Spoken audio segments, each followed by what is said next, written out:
falar do caso da professora morta na cidade de Tucano, interior da Bahia. Após a exibição da reportagem do Balanço Geral, o principal suspeito do crime, marido da vítima, procurou a nossa reportagem. Ele nega ter matado a mulher. Os filhos do casal apoiam o pai e falam que a mãe sofria de depressão. Observe a matéria com cuidado. Esse homem, com absoluta exclusividade, ele é acusado de ter matado a própria mulher. A própria mulher. A mãe da mulher, a sogra dele, está aqui em Salvador. Falou ontem. Hoje ele apareceu. Olha a matéria. Este homem que todos os dias sai cedo de casa, ainda no portão, observa a movimentação antes de seguir para o trabalho e depois retorna tranquilamente para almoçar, é Antônio Carlos Bittencourt. O comerciante está em liberdade por meio de um habeas corpus. Antônio Carlos é acusado de ter matado a própria esposa, a professora Lícia Maria, que ele afirma ter se enforcado. Ela tinha problemas.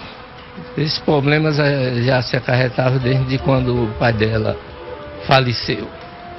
Da mesma forma, ela passou a ficar retraída dentro de casa. A gente tentava tirar ela de dentro de casa. O pessoal chegou a falar que a gente, como é que chama, oprimia ela, não sei se é bem o termo, mas a gente tentava, eu e os filhos tentava viajar com ela. Vamos viajar, fim de semana não vamos ficar dentro de casa. Inclusive a mãe participava de tudo isso. Quando ela não queria sair, eu chamava a mãe: me ajude aqui, ó, vamos tirar ela, vamos sair para algum lugar para passear. Antônio Carlos chegou a ficar preso por 6 meses. Após deixar a prisão, ele se diz uma pessoa depressiva e traumatizada. O comerciante conta que os 30 anos que viveu com uma esposa foram dedicados à família e não esconde a emoção ao relembrar desses momentos ao lado dos filhos do casal. Sempre fui um pai que vivi 100% para minha família, para minha mulher, para meus filhos. Eu sempre vivi para eles, para protegê-los de todas as formas. E todo mundo sabe disso, não é segredo para ninguém. Que eu sempre vivi a vida inteira para eles. Antônio Carlos conheceu Lícia quando ela ainda era uma adolescente, apenas 15 anos. Após 3 anos de namoro, eles se casaram, tiveram 2 filhos. Mas Antônio Carlos e os filhos sempre perceberam um comportamento estranho de Lícia. Era uma pessoa de autoestima baixa e que passou a se tratar com psicólogos após ser vítima de 3 assaltos na relojoaria da família. O casal morava em uma casa ao lado da mãe de Lícia. Quando Antônio Carlos encontrou a esposa com ferimentos no pescoço, pediu ajuda à sogra, que chegou rapidamente para levar a filha até o hospital, mas ela não resistiu. Na unidade, os médicos desconfiaram das marcas. O corpo foi encaminhado para o Instituto Médico Legal. Antônio Carlos foi preso no velório sob suspeita de ter matado a esposa, mas nem mesmo a família da vítima acreditou nesta hipótese. Dona Maria tinha um genro como filho. A partir do dia que ele entrou na minha casa, ele passou, só não passou a dormir.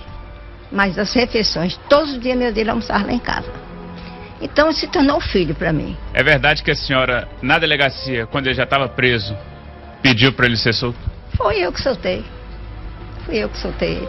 E ainda no dia do enterro, disse que ele era a melhor pessoa do mundo. Decepcionado, né? Porque eu pensava que eles poderiam ter confiança em mim, como eu sempre tive neles, e eles sempre tiveram em mim. A gente vivia como uma família unida mesmo. Eu tinha meus cunhados como irmão, minha sogra, o tratamento meu com ela era como mãe e filho. Mas a confiança entre o genro e a sogra acabou a partir de uma conversa que os dois tiveram, dias após o enterro de Lícia. Virou-se para mim e disse assim: sua filha se suicidou. Aí eu disse: se ela não quis mais viver. Aí ele disse: mas só preciso de uma coisa da senhora. Se ela dizer que viu ela empendurada. Eu digo: eu dizer que vi ela empendurada? Jamais. E se mente para a justiça? Porque o que eu sei é que não pode mentir para a justiça. Mas eu quero isso da senhora. Não respondi mais nada. O comportamento depressivo de Lícia foi observado pela filha do casal, que afirma que nunca houve problemas entre a mãe e o pai. Ela sempre falava que meu pai era uma pessoa maravilhosa, era um pai maravilhoso, para me valorizar até, que por vezes brigava. Ela falava para me valorizar meu pai, que meu pai era uma pessoa maravilhosa. O filho mais velho do casal sempre tentou ajudar a mãe a se reanimar. Planejava viagens e programas descontraídos em família. Mas Matheus afirma que ela nunca superou o trauma. Depois dos últimos assaltos, a coisa piorou bastante. Foi quando eu retornei. Ela dava essas crises de final de semana, ela falava que não aguentava mais viver, falava até que estava atrapalhando a nossa vida, que ela era um peso pra gente.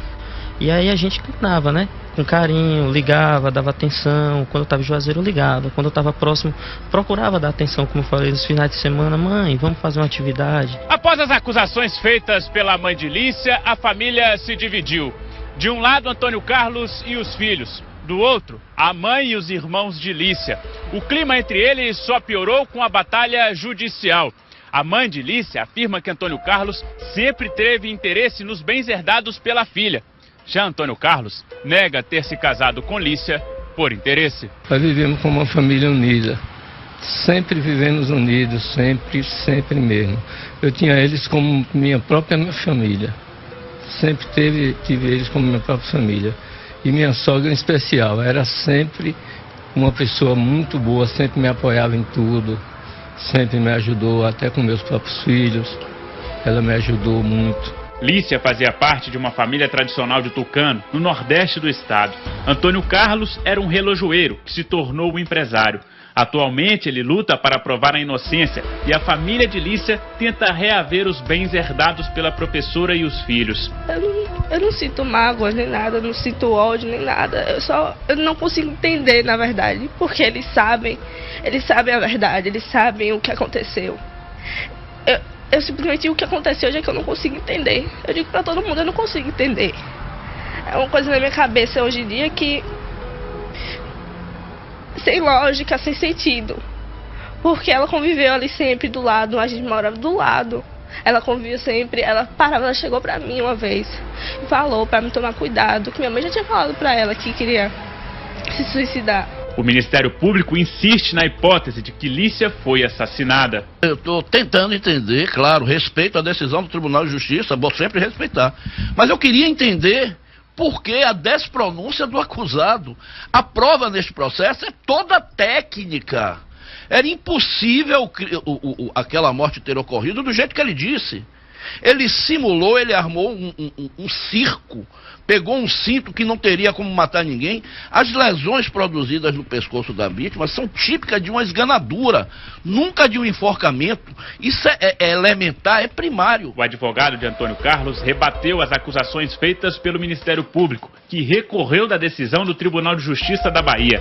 Para ele, não há provas que incriminem Antônio Carlos. O Ministério Público não conseguiu demonstrar, por exemplo, qual foi o motivo do crime.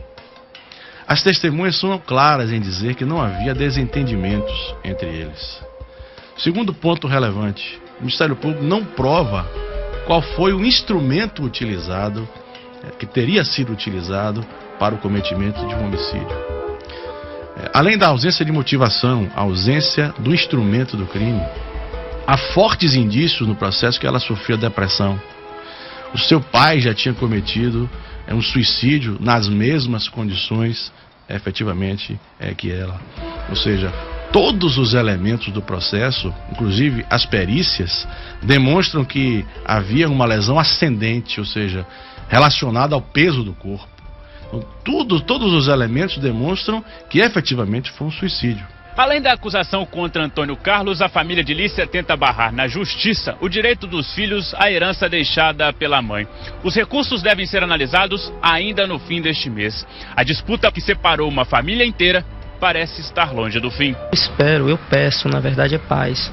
Eu nunca ataquei eles, só apenas se defendendo. É eles aprontando, indo à TV e a gente corre na TV. Eles vão à rádio, a gente corre na rádio.